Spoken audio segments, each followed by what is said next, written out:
Welcome, everybody. We're just going to give everyone just a minute or so more to kind of trickle in before we get started.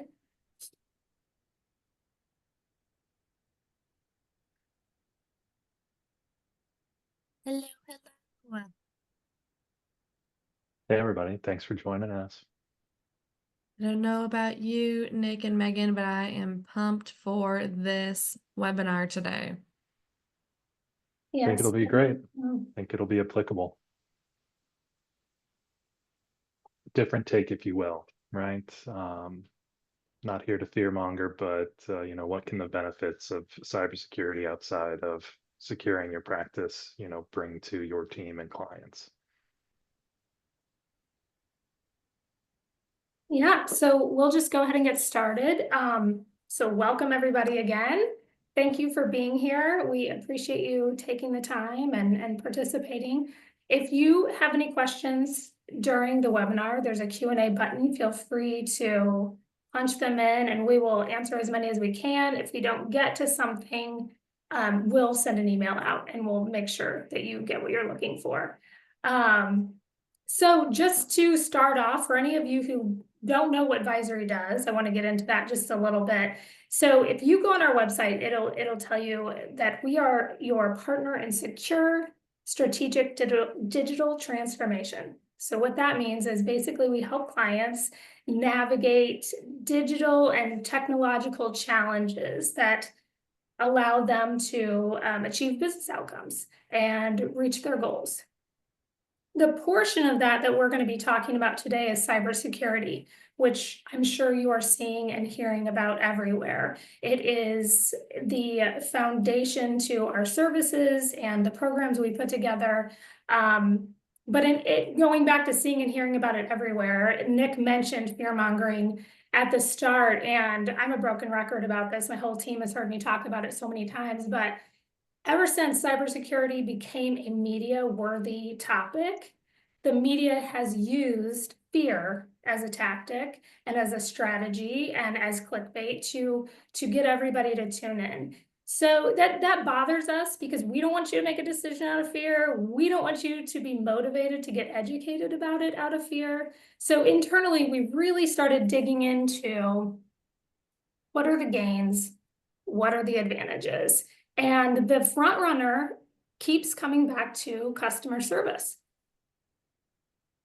We have yet to work with a successful organization of any industry that doesn't put customer service at the top of their concerns, at the top of the things that they want to be really good at.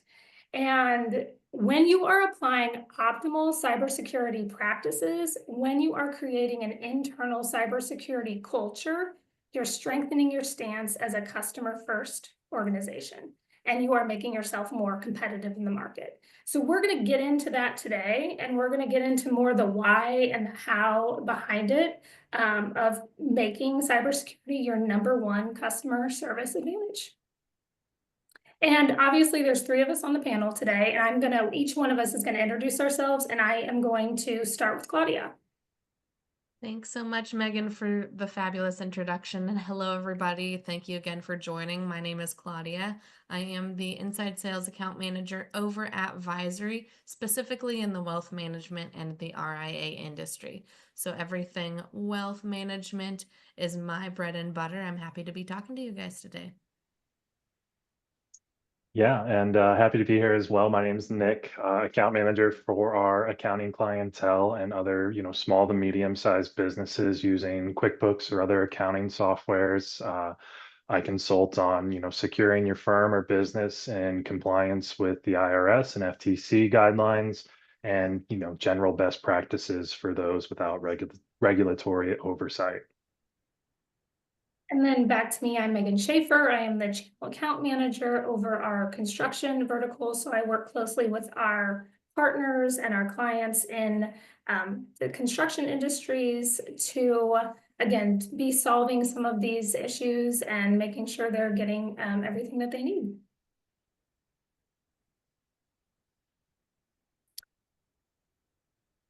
All right, agenda. So here's kind of the roadmap of what we'll be covering today.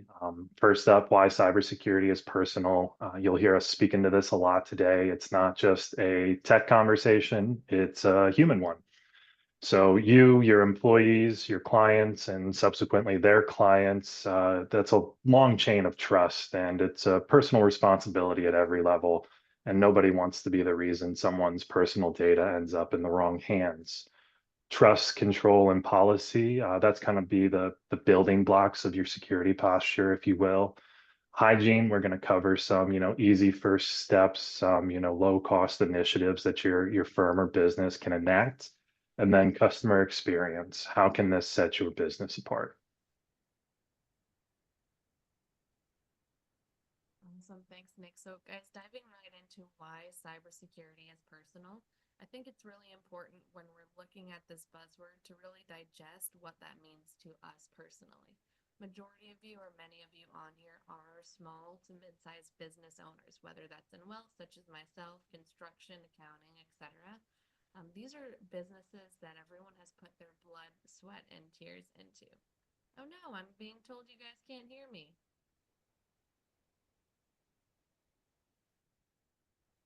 Any better? Much. Okay, let me start again. Sorry about that, guys. Right, these are businesses that you're putting your blood, sweat, and tears into, and rather than it just being a looming concern, we really want to talk about how that affects you personally, right? For example, early in the year, in March of this year, there was actually an issue where Gmail had locked out several people from several hundred, I believe, people out of their Gmail accounts because of a hacker or a hacking attempt. Now, first off, think about how all of the information you host in your Gmail, from your bills connected to your house, to your doctor, to maybe that store that has a promotional sale you didn't know about and wanted to purchase, right?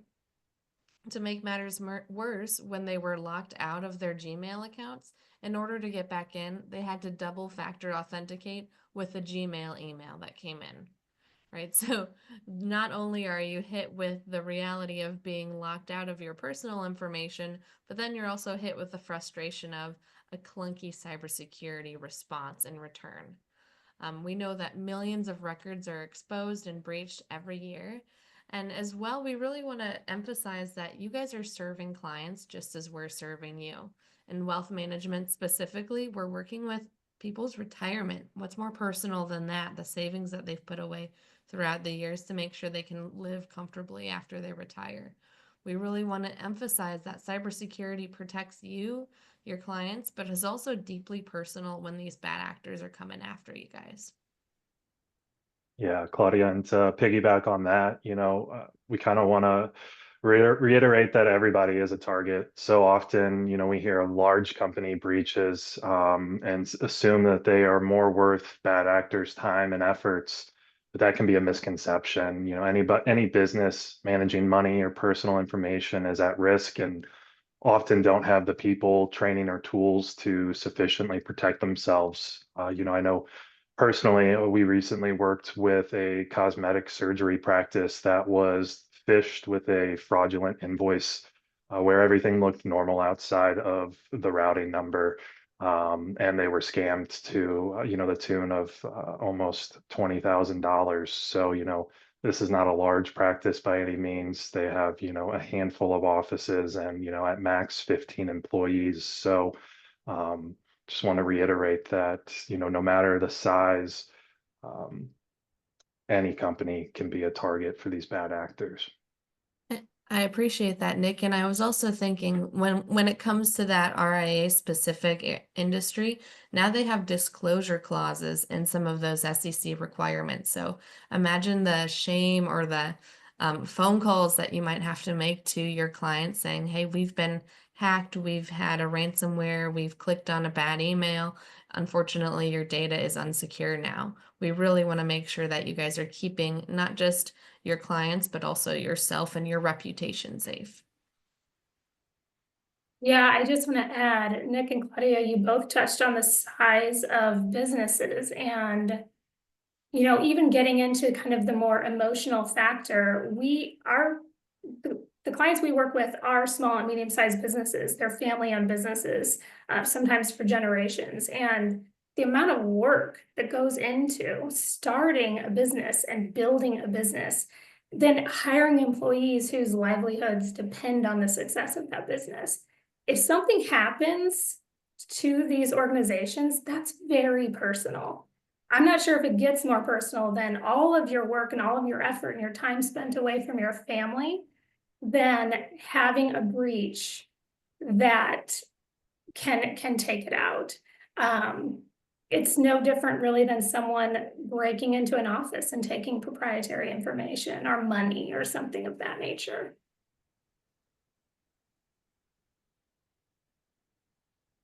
So trust, control, and policy. So this is Visory's, kind of overarching cybersecurity model that, at its essence assumes that no implicit trust is granted to assets or users. So starting off with that, never trust, always verify. To explain that further, every access request is authenticated and authorized based on policies, regardless of user's location or device. So this is really kind of the umbrella that covers, everything else on this slide.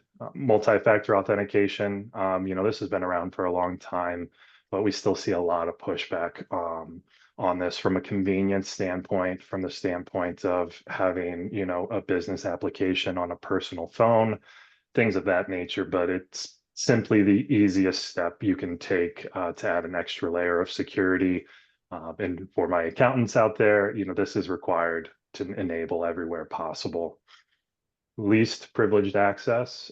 This is the idea that users are granted the minimum level of access necessary to perform their work functions, tasks, things. So we're not trying to make things difficult for people to get their work done, but rather reduce the risk of unauthorized access. So if an employee needs to retrieve records from a database, a policy around that might look like the user is granted read-only access to what they need and does not have the ability to modify or delete that data.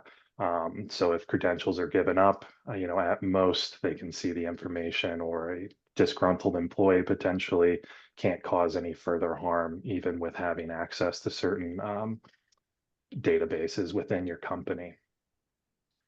Microsegmentation, this is the idea of dividing your network up into smaller segments that, limit the lateral movement of threats, requiring separate authentication for each. So this could be different systems or softwares you use, having multi-factor enabled on all of those.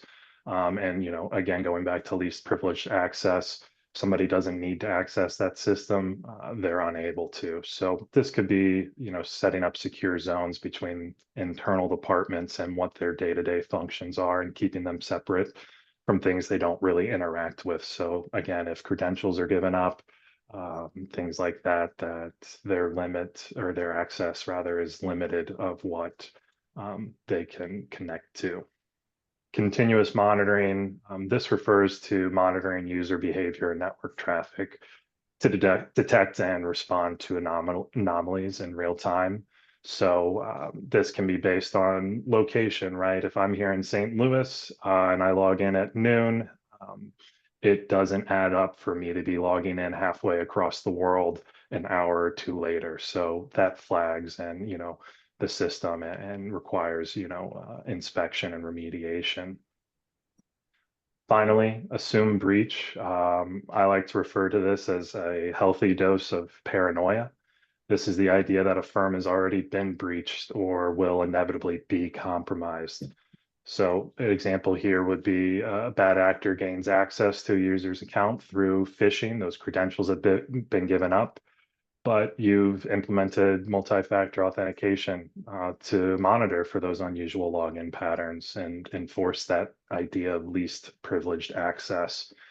And to, kind of sum up this slide in totality, all of these practices and policies and tools you can implement to support these improves your ability to react, reduce impact of any infractions, and continuously refine your security posture. We see that folks employing these policies and beliefs on average save, $1 million in data breaches compared to those who do not. Megan, Claudia, anything to add? Yeah, I was just gonna say, those are amazing numbers. I was just gonna add that when you're talking about cybersecurity, it's always a little bit of a dance. I mean, if we were 100% secure, we would not be able to access the internet, right? So it's always about allowing everyone to do their jobs and also be as secure as possible. And going back to what you were saying about least privilege access, I think sometimes the view is, well, I trust this person, I'm going to let them have access to everything. And this really isn't about trust, it's about protection. It's about protecting that employee as much as it is about protecting the business and only giving them access to what they need access to. And something I was going to add about continuous monitoring, if you are evaluating a service, something to look at with continuous monitoring is that only AI doing the monitoring? Are there humans also involved in doing the monitoring? Because there will be a difference in some of the different services you're looking at. Yeah, I completely absolutely. agree. And that least privilege access that can apply to contractors, that can apply to internal or external IT teams of, they don't have unlimited access to your work device, only rather when you allow it or work needs to be done. So Nick, I also wanted to kind of circle back to the assume breach mindset. I feel like this makes a lot of sense, but is very foreign in practice because it's so common to say, for example, with car insurance, right? Oh, I'm a great driver. I'll never crash a car. I'll never rear end somebody. I don't text and drive. But rather you're having to go, I am good at cybersecurity. I try my best to not click on phishing emails, but I know that based on the bad actors and the sophistication of the threats out there, something will happen. So what's my plan when it does? How can I prepare myself, even in a pessimistic, quote unquote, mindset? What can I do truly to make sure that I'm prepared for the worst and then happy when the best happens, when nothing happens? yeah, absolutely. That's a great analogy, Claudia. So creating control starts with training. I am very, very big on this, if you will, as I will often say, when you look at who's the biggest threat to your organization, I tell people first, there's two things. Look in the mirror. It's going to be you as best that you try to keep your employees and your company safe. And number two, look at the person sitting in the desk.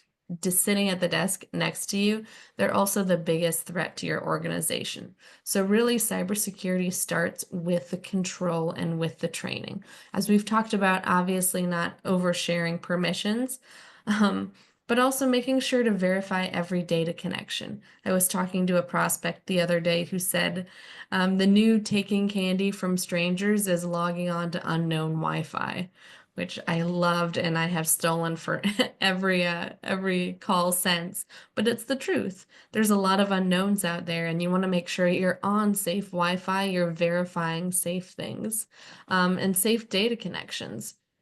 And finally, also training the team. This is so, so important and in many different areas actually required.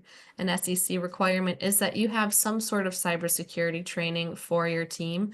I know that goes across many different industries as well.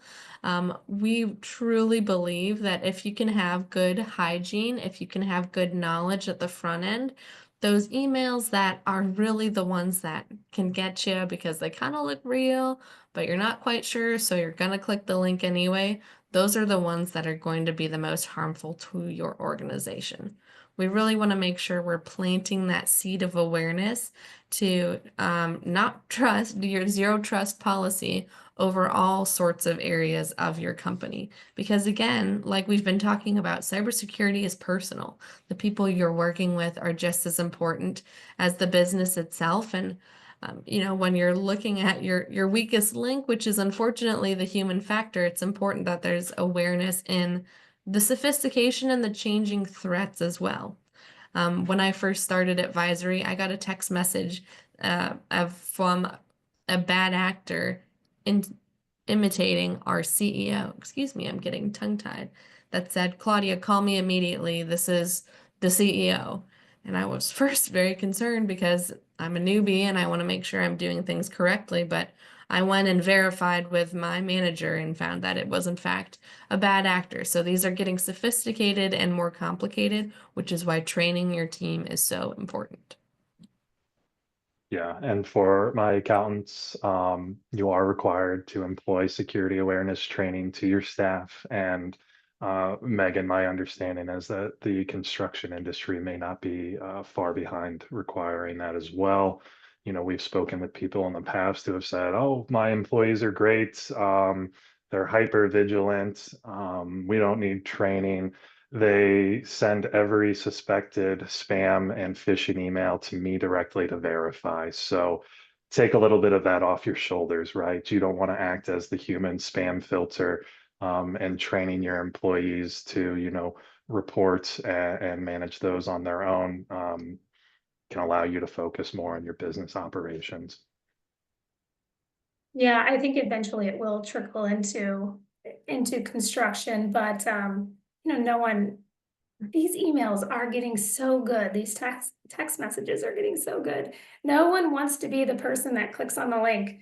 But there's only so much we can do. A little data here. Stanford did a study and 88% of breaches are started with employee error, which is just a huge number, and employee awareness training cuts that number so drastically.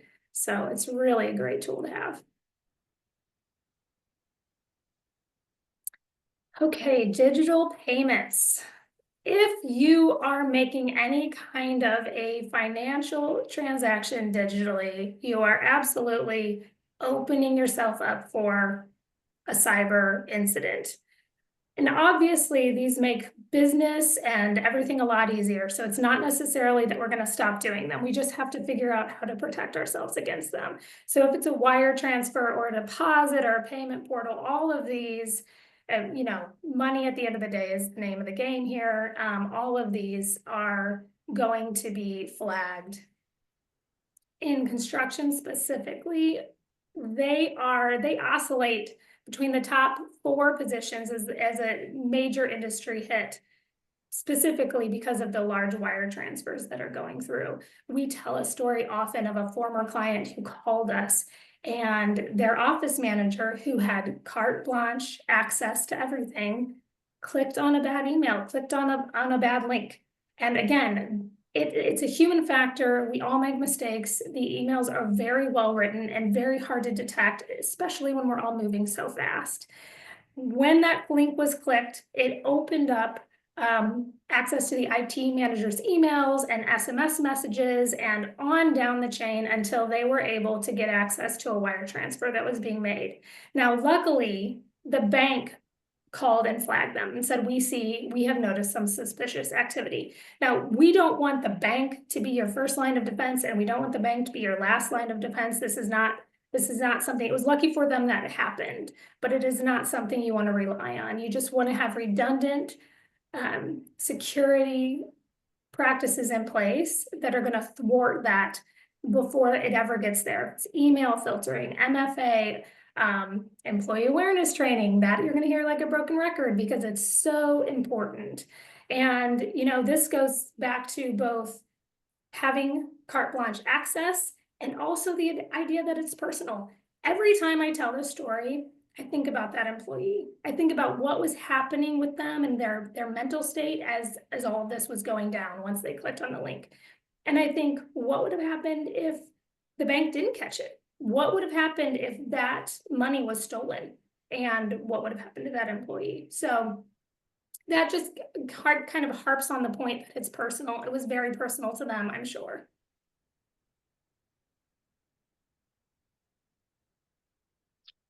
All right, let's talk hygiene a little bit here. So this first one is, foundational, keeping your emails for work and personal activities separate. It's not just tidy, it's smart, right? If one account gets compromised, it limits the damage. Going back to that idea of microsegmentation, your business communications stay professional and protected. And when managing client info, we're of the opinion that you owe them that extra layer of separation. Tied to that, not using work emails or devices for personal use. This limits the surface area of potential threats. So, not online shopping, not gaming, anything like that, where you're putting in other credentials that may not be as secure or following the policies that your business has outlined. Um, Related to that, reusing passwords. I know it's easy. I think we're all probably guilty of it and thinking, that's a one-off account. Who wants to get into my Netflix streaming account? But it's like using the same key for your car, your house, and your office. If the hacker gets one, they're in everywhere. So, we encourage folks to use password managers to store and generate strong passwords and keep those independent of each other. And then finally, Claudia touched on this, but reviewing and managing your internet connections. So, especially with folks working fully remote or hybrid more and more these days following the pandemic, having a guest network set up, or employing a VPN solution for your business operations, keeping that traffic separate from your children, your spouse. Again, those activities of online shopping, logging into different accounts. A VPN acts as a virtual firewall and segments that business traffic and encrypts it from the rest of your network. So protect yourself. Don't just assume because you're at home that it's all well and good. So these are a few couple easy ways to get started and are great tips and tools to take to your clients as well and encourage them to employ these as best practice in relation to working with you. Absolutely. And Nick, kind of going back to that final point, it sounds a bit dramatic, but think of all of the different devices that we have connected to our internet at home, right? Everything from potentially a Ring doorbell or a fish tank thermometer or an app that you use to open and close your garage are all connected to your Wi-Fi. So it's imperative that your Wi-Fi and your is secure not only for yourself, but if you're working off of that in wealth management, for example, with managing millions of dollars, right? Do you want that network that you're managing millions of dollars on to also be connected to your Ring Wi-Fi, which may or may not be easily hacked? We want to make sure that we're really dividing and keeping that hygiene of work versus personal separate.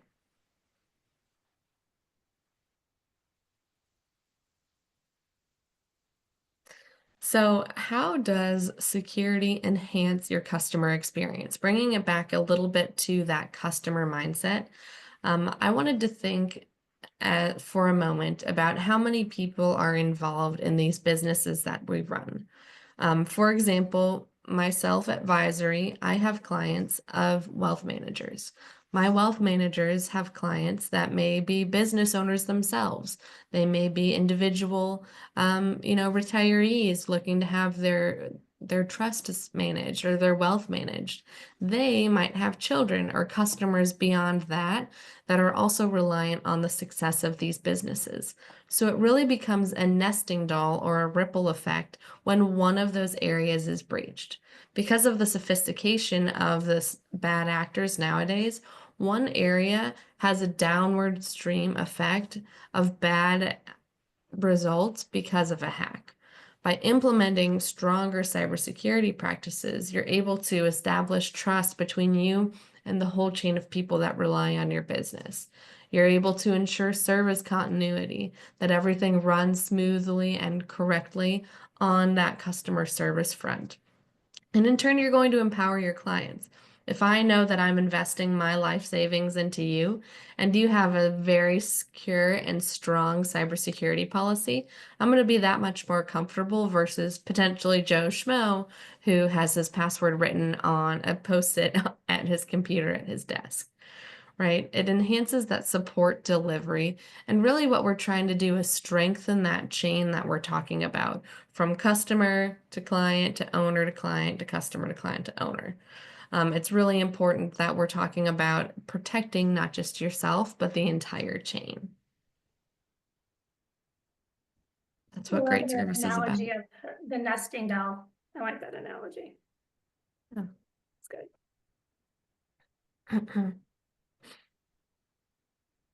And then this line actually builds on what you're talking about, Claudia, with the trust and the comfort level of your clients. I mean, we're all working in a consultative capacity, whether you are advising on tax strategies or retirement investing or a construction project, and us with technology. We're all taking our knowledge and advising our clients and guiding them to best practices and to make optimal decisions for themselves or their organization.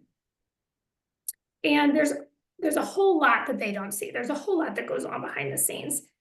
And one story that kind of came to mind when we were talking about all these topics was I hired a landscaping team, and it was the best experience in hiring out a job. Unfortunately, my husband and I thought we could do our own landscaping. We tried really hard for a few years, and we cried uncle, and they came in and they ripped it all up and redid all of it. And it was amazing. They showed up, they worked really hard. The result was amazing.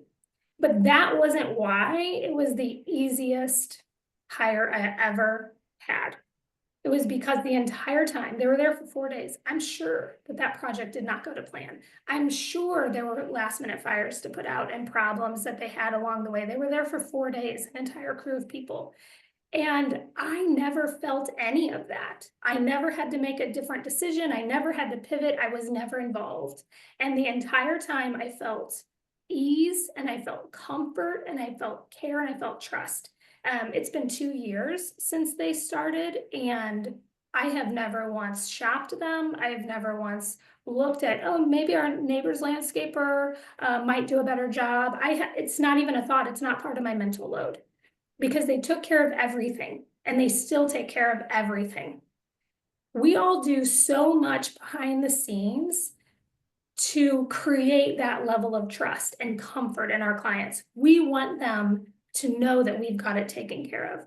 Visory actually has an entire team of people. We consider them our first line of customer service that is proactively taking care of problems. So our clients never know about them. Our clients don't really know about this team. They don't know that they are being proactive for them. They don't know that they're researching and running software that's going to take care of issues. They never have to put in a ticket. They never have to think about it. And you all are doing the same thing in your industries. And cybersecurity is part of that. It's part of that invisible layer of customer service, because our clients can't see it, but they feel it. They feel that trust, they feel that ease, they feel that comfort. And I think that's all of our goal, that they don't have to worry about anything, that they know we've got it covered. Yeah, absolutely, Megan. It's that the peace of mind, right? I think kind of sums up Yes, for what you're sure. talking to. And so, we've touched on a few of these things on the slide, and we'll go a little bit more in depth coming up. But some of those things behind the scene, that AI threat hunting, right? The difference between that and, the Norton and McAfee antiviruses we used to get on by default on our Best Buy laptops. Right. That were reactionary, hey, we found a problem, now it's your problem to remediate, rather than getting ahead of it, squashing the bug, so to speak, before it ever crosses your desk or interrupts your day and causes that worry of, am I secure? Going back to that awareness training for Mhm. employees, it's maybe not something your clients will know that you're doing internally in your business. You could certainly promote it, but that's kind of behind the scenes as well. And then that idea of continuous monitoring, things you don't have time to do in your day to day, that are making sure your business and your connections and your employees are operating in a secure environment. Yep, absolutely. I think, Nick, you mentioned it perfectly, and to really sum up the point we're trying to make is you want to have a partner, and you want to be a partner that is proactive rather than reactive. It doesn't need to be this is broken and now it needs to be fixed. It needs to be I didn't even know it was broken. I didn't even know that we ran out of hedges for my landscaping project. They just fixed it before I knew. I didn't even know that a computer had an issue patching overnight. They fixed it before I was even able to touch it. And that's what really is the excellent customer service that we're trying to get at. Absolutely. All right, so let's take this one step further beyond what just customer service sounds like. Here's what we don't talk about. Cybersecurity is not just protection, it's a selling point. We're all in the business of growing our businesses, right? Whether you're an accountant, whether you're a wealth manager, whether you're a construction firm bidding on a multi-layered deal, clients are comparing you and comparing us to our competitors. We all know it. We all are comfortable with it. But what's not talked about enough is that being able to step into that ring of competition with a solid cybersecurity should and is a selling point for you. If I'm looking to invest my life savings between Joe Schmo A and Janie Mae B, right? And one of them comes up to me and says, and by the way, this is all that we're doing to protect your money outside of just the norm. I'm absolutely going to trust that person more. And what can that mean? That can mean continuous education for the team. That can mean proactive communication, like we were talking about on the previous slide, proactive rather than reactive. And really what we're trying to do is prove that cybersecurity is a differentiator, not just for the verticals that we're in, but for all verticals that are client facing. You're showing sophistication, a mature mindset, and really acknowledging the trends of the markets because cybersecurity is a huge, huge threat to all of our businesses. Think about how many things are online. I'm sure somewhere your social security number, you've had to log into your bank credentials, your money that's attached to that. All of that, unfortunately, can be breached. And being able to put things in place that help prevent those breaches is going to show you're much more sophisticated than the person next to you.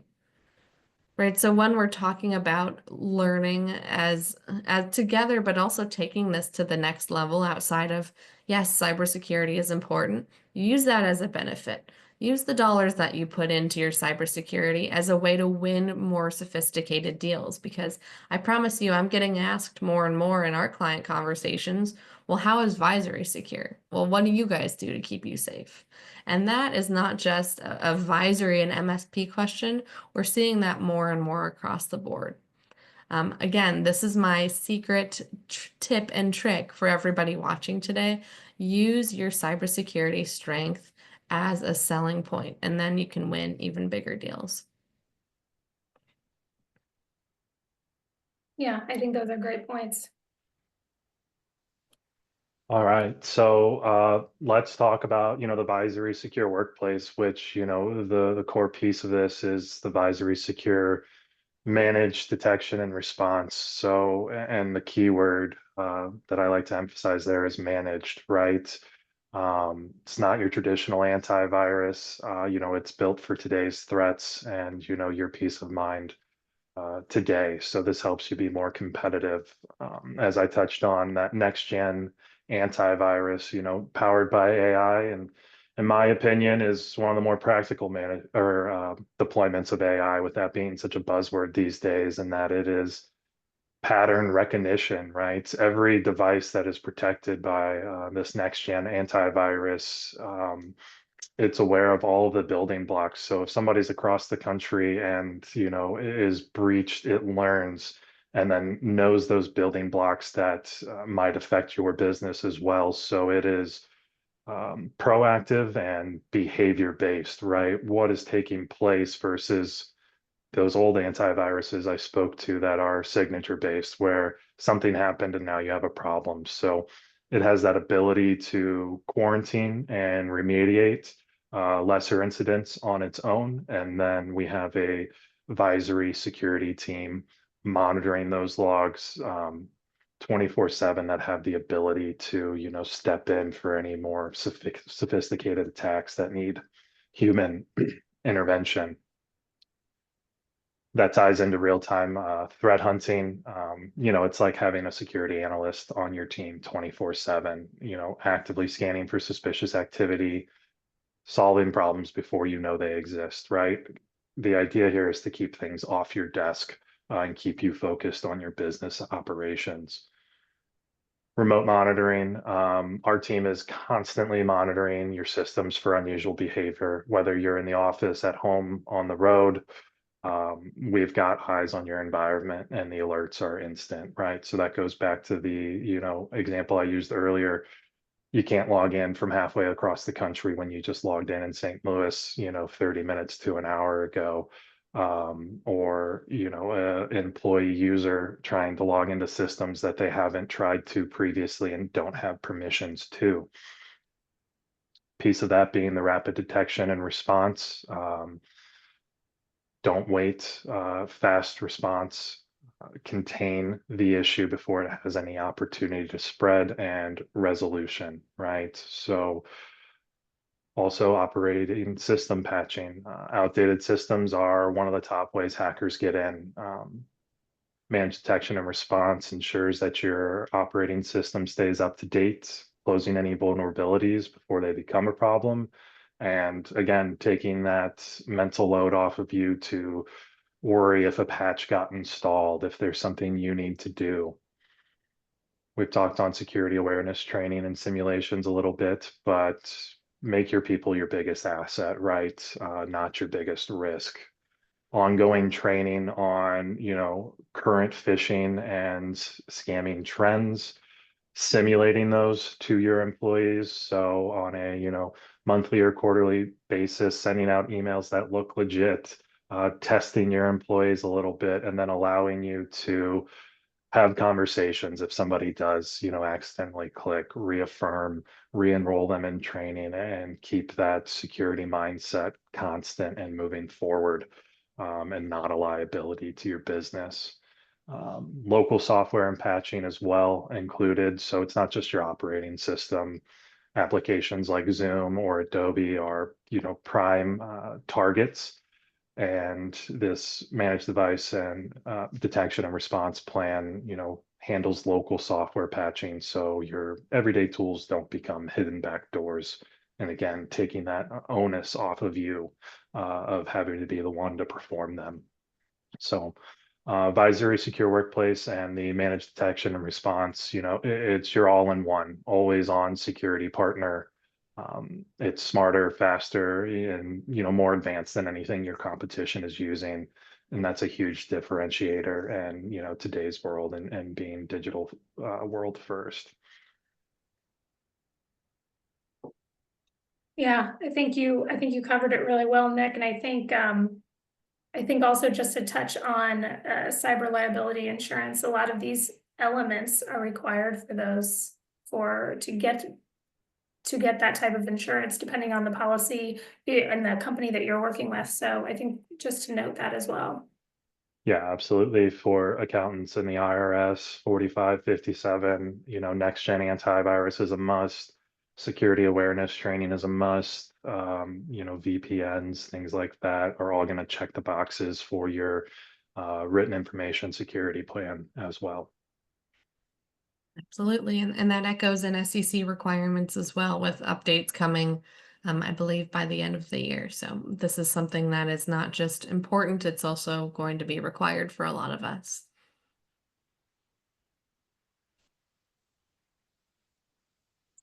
Okay, so a couple of key takeaways here. I'm not sure if we've drilled home that security is personal quite enough yet, so hitting it again. But yeah, definitely think about the human factor and the way that these breaches kind of have a ripple effect through our personal lives. Trust, control, and policy. Assume you're going to get hit. Have things in place. I'm not one to be pessimistic, but in this instance, it is going to be your best defense to just assume it's going to happen and set yourself up for that. Cybersecurity hygiene, as we've pointed out, some of the steps to take are simple. And they're very inexpensive, if not free. You know, good passwords, not repeating passwords, using a password manager, using a personal email and a business email and keeping those things separate. All of those are very doable and don't cost anything.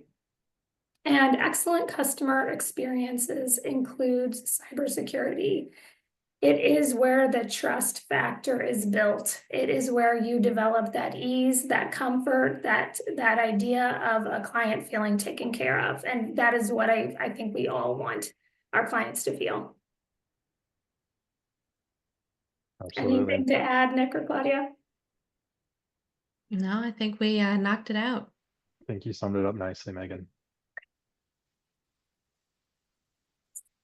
Thank you all for being here, and this is the contact information should you have any questions or want to talk about anything further. Yeah, thanks everybody. Happy to Thank you, guys. answer, get on a call. Anything we can do to, put your mind at ease or answer any nagging questions you have, happy to do so. Absolutely. Thank you.